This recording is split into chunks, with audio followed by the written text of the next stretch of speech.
yourself isn't vanity. It's sanity, contrary to popular belief. Welcome to Let Me Your Voice, Conversations in 60 Beats. My name is Mwila, and I'm your host. Today, we're going to talk about the power of choosing yourself. The moment I stopped waiting for others to choose me and I started to choose myself. I'll also talk about some of the things that ground me, what led me to choosing myself. Before I get into that, I think it's important for me to share a little bit about my background. So I'm originally from Zambia. I moved to the US when I was 17. I came from an environment that valued composure over expression. And so silence became my default. I internalized. And as I got older, I noticed that it played out in my life. Whenever I had conflict with friends, I didn't know how to speak up for myself. And so it was easier to just walk away and not say anything and just really losing myself. And I accepted so much more of what I didn't deserve because I didn't know how to stand up for myself. But I think in one point in life or another, all of us have struggled with choosing ourselves in friendships, in relationships, and you don't know how to use your voice. It becomes an impediment. And in navigating my life like that, I started to lose myself. It taught me empathy. When people had issues, they'd come and talk to me about them, and I tried to give them that guidance. In doing that, it birthed this platform where people can come here, people can talk about the things that they've overcome, and essentially we get to hear real stories from honest voices. So when I talk about choosing yourself being sanity and not vanity, it means that you are being intentional about who you want to be and how you treat yourself, because you really can't pour from an empty cup. And if you're not the best version of yourself, how can you be the best version for anything else around you? I'm a single mom and I have 2 daughters. And one of the things that I hope is that my children never have to subject themselves to being anything less than they are because they don't have the voice to speak up for themselves. It's something that I teach them on a daily basis. This takes me back to a biblical passage which says, teach a child the way that they should go, so when they grow, they don't depart from it. We talk about teaching them and how they treat others, but I don't think we have highlighted the importance of choosing yourself. And so I've taught them how to choose themselves in situations that are unfavorable, because nothing is more self-sabotaging than sacrificing yourself at the expense of others. People can only meet you as deeply as they've met themselves. So it's easy to take on what their emotions are, their shortcomings, and make that become your narrative and move in a manner, even though it hurts you internally. So choosing yourself is saying, I deserve better. I don't want to live by what defined me, that made me unhappy. I don't want to be a product of other people's projections. I want to be better for me. I want to be better for what I stand for what I believe in. And in choosing yourself, you learn how to define boundaries. I think if you are somebody who struggled with having a voice, the first time you have to enforce a boundary, it feels as though you're hurting someone. It's almost unheard of because it is a foreign concept to you. However, boundaries are really just there to push out people who are not supposed to be in your life, because the people who are meant to be in your life are going to stay, and to get to build new relationships. And you also define what those will be from the onset. When you have boundaries from the onset, getting into new friendships, new relationships, you come to the realization that you are out of the door setting a tone of how you're showing up, how you want people to treat you, and what you're also going to accept.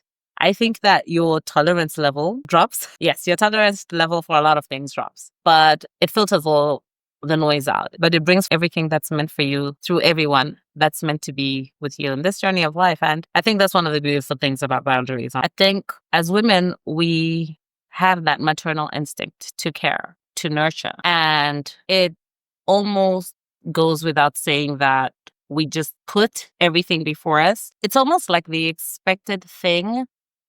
And we don't want to be in conflict with other people. It's just a natural instinct where you just care, not necessarily in a performative manner, but in just who you are. And I think that once you become a mom, you sacrifice for your children, which means you put yourself on the back bench. I also think that there's this high expectation when you're a female child because you have to rise to this ceiling of what you should be. But in the same breath, it's almost like you have to just take. And so we stop choosing ourselves because we feel, or it may have been taught to us to a certain extent, to put others before us. And even though that is good within an ideal space, it also has the ability to break you at the core of who you are. And if you're not courageous enough to speak up for yourself, it's the one thing that could cripple you. So when I think about Lend Me Your Voice and how it came to be and why now, there are a few things that came into play.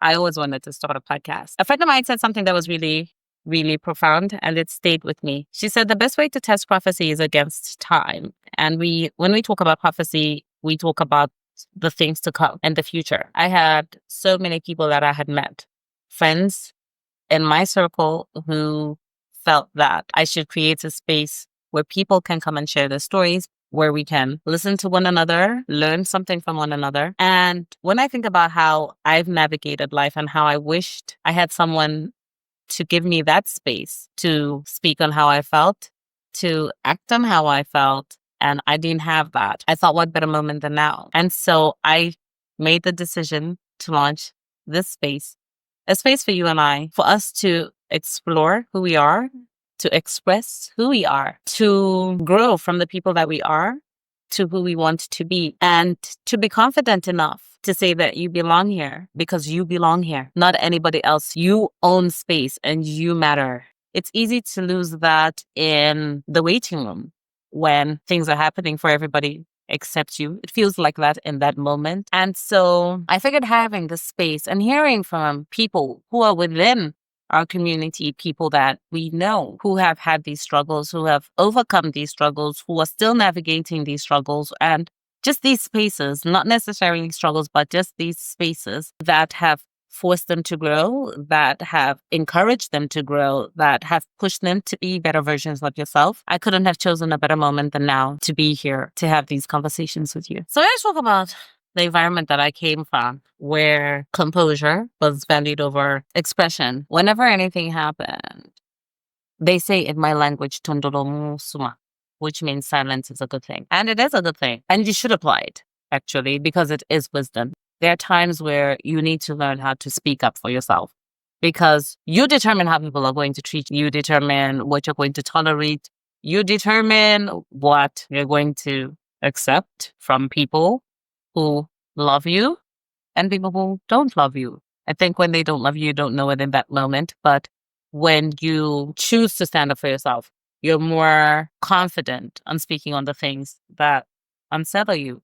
The realization only came a couple of years ago. I didn't want to be the person that couldn't stand up for myself, that couldn't speak up for myself, that always had to take what was being given to me, even when I felt that I didn't deserve it. And so in that moment, I just decided that this wasn't going to be the life I was going to live for anyone anymore, but also for myself and for my kids. Because how can I be a great example if I can't live the truth that I'm preaching? You don't always have to address everything. Sometimes you observe and you act accordingly. But it's important to call out when people make you feel a certain way. Because if you don't, you start to build resentment. You resent them. And when you don't have a voice, you begin to resent yourself for the things that you haven't said. Before I started choosing myself, there's a lot I tolerated. So much when I think back to it, I can't even believe it. I can't believe it birthed an unhealthy dependency on people who are not even deserving of me. But for so long, I just let how people feel about me dictate how I felt about myself. And then I would internalize it. And as I've gotten older, I've come to the understanding that everyone is fighting a battle that I know nothing about. Sometimes I'm aware because they're sure, but sometimes people are just people. And I've learned not to take it personally. I just meet people where they are. And I just decided that I'm not going to let it be my life story. If you feel like you like me, I think that's good. If you feel like you don't like me, that's also perfectly fine. When your people are your people, they love you through seasons, through your flaws, they stand by you, they speak life into you.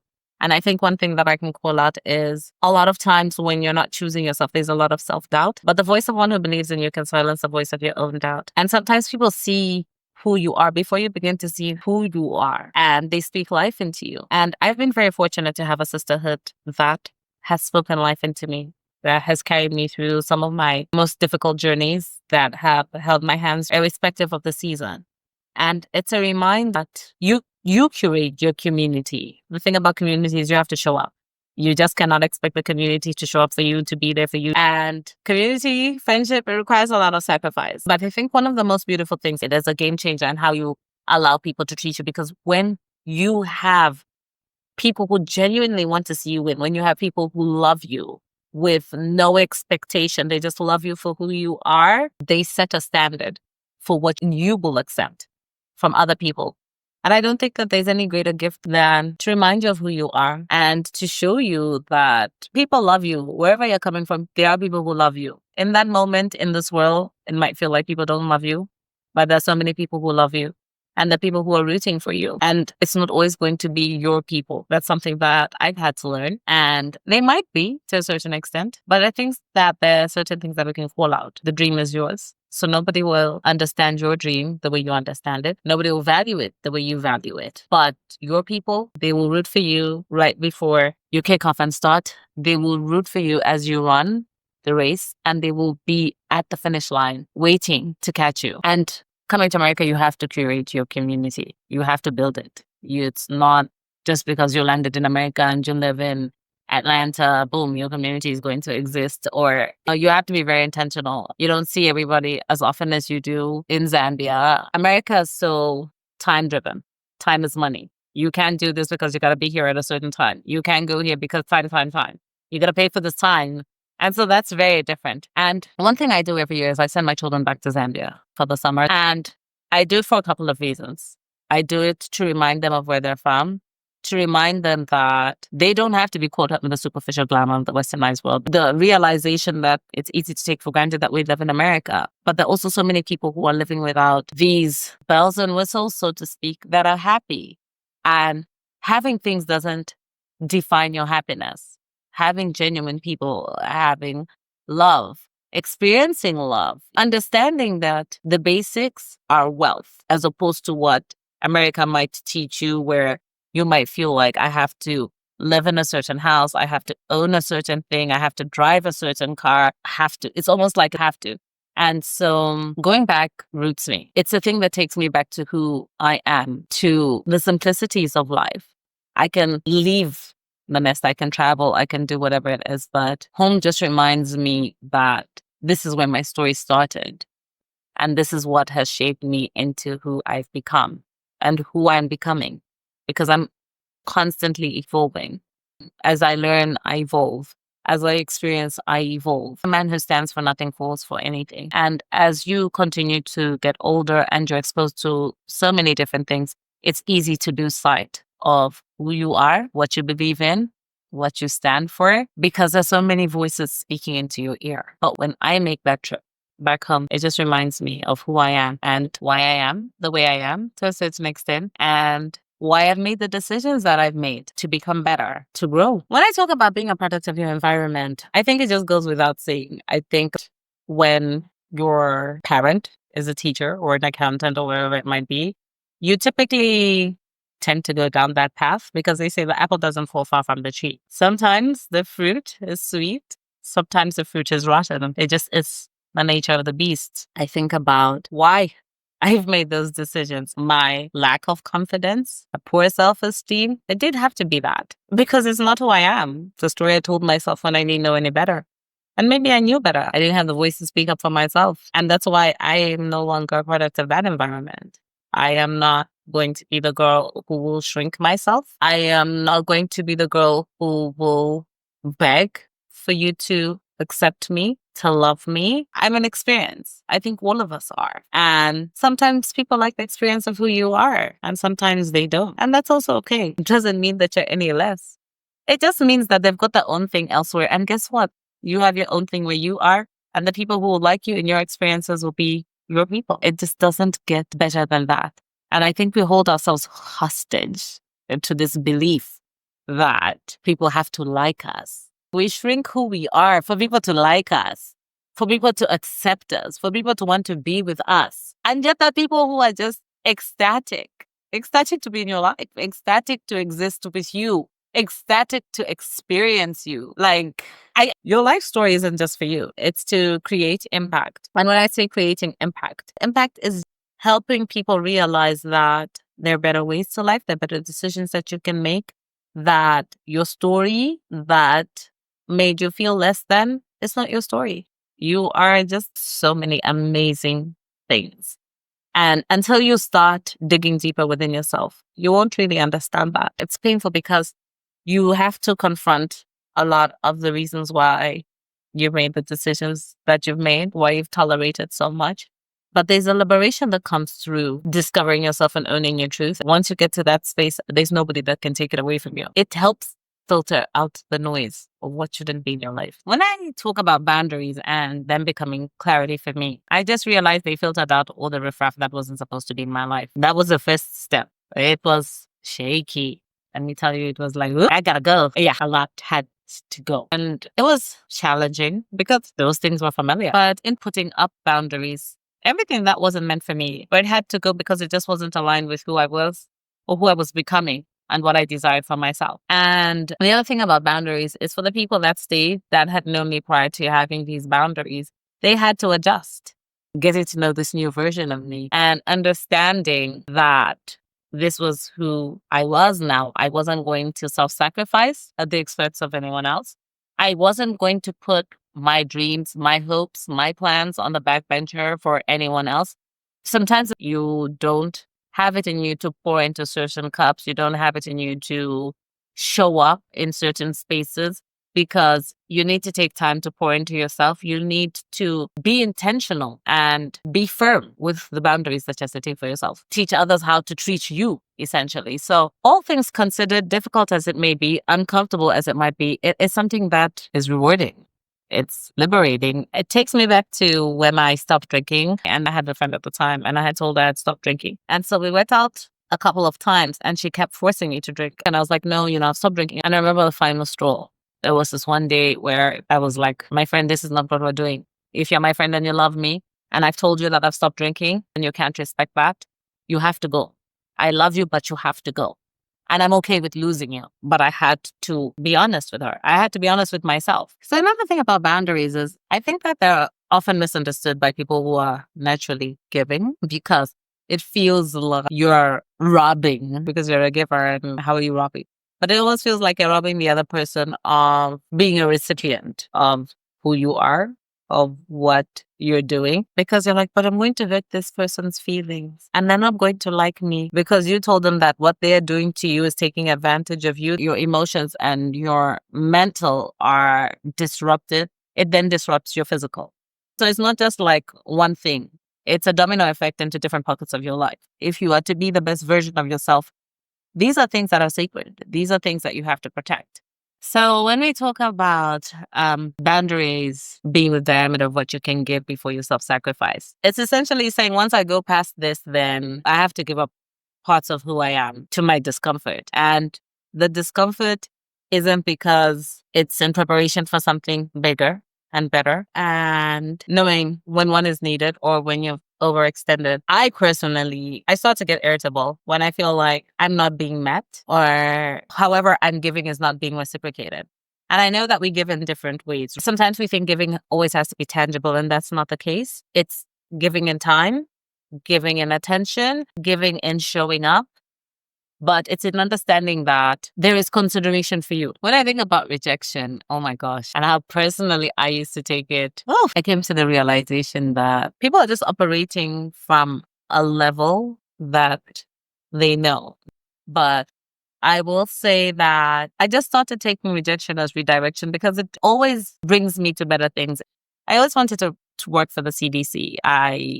Something meaningful. Then I applied for a job. Needless to say, I didn't get the job at the CDC. But what ended up happening was I ended up doing some work at the Martin Luther King Center with African American men who struggled with substance abuse. And so while I may not have served in the capacity that I did in the role at the CDC in public health, I ended up meeting all these people who had struggles, people that were trying to assimilate into society, people who had come from amazing walks of life and the trajectory of their life had changed because of the decisions that they had made, helping them get back into society, helping them look for work, helping them become who they wanted to be. And it was so rewarding.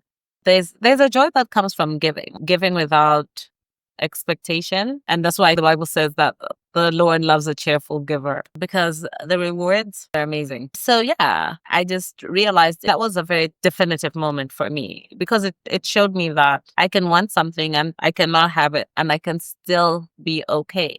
And that also pushed me into my career in tech. And in that moment, I hadn't even been looking at like my career in tech. I feel like rejection feels like such an attack on self-worth, because society makes us desire so many things, forgetting that it's filtered content. It's things that people have worked to accomplish.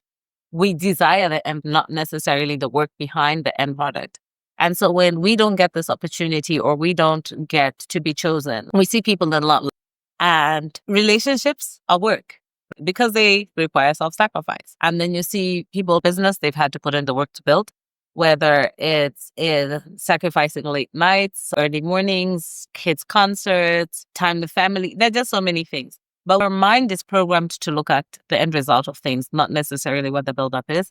Maybe because of what is being pushed out there, because we are consuming a lot. In our current times, we're just consuming so much. Whether we want to or we don't, we're just consuming. And so we take rejection so personally, like we're being robbed. Like somebody's like, I'm going to take this away from you so you can't have it. But it's just redirecting you to the path that you're called for. They can't be for you if your eye is so focused on what's going on the other side. And that's why they say the grass is not green on the other side. It's greener where you water it. So as you work on yourself, it's just paving the way for something else, something more rewarding, something more desirable in that moment. I'll share a little story. So a couple of years ago, I went through a shaking and it shook me to the core. I think this is why it's important to realize when there's a heavy dependency on people and not letting people be a focal point of your existence, so to speak. But in those moments, oh my gosh, it was hard. I remember flying to DC to see another friend of mine. I was so inconsolable. I text her. I was like, look, I'm just struggling. And all she said was, come home. We're here and we love you. And when I was there, I was with another friend of mine, Lola. And I said, I think I need to go away. I need to just recalibrate. I need to find myself. And I'm going to book this trip to Arizona. And so I went to Arizona. I met two other girls, one who has become a very good friend of mine.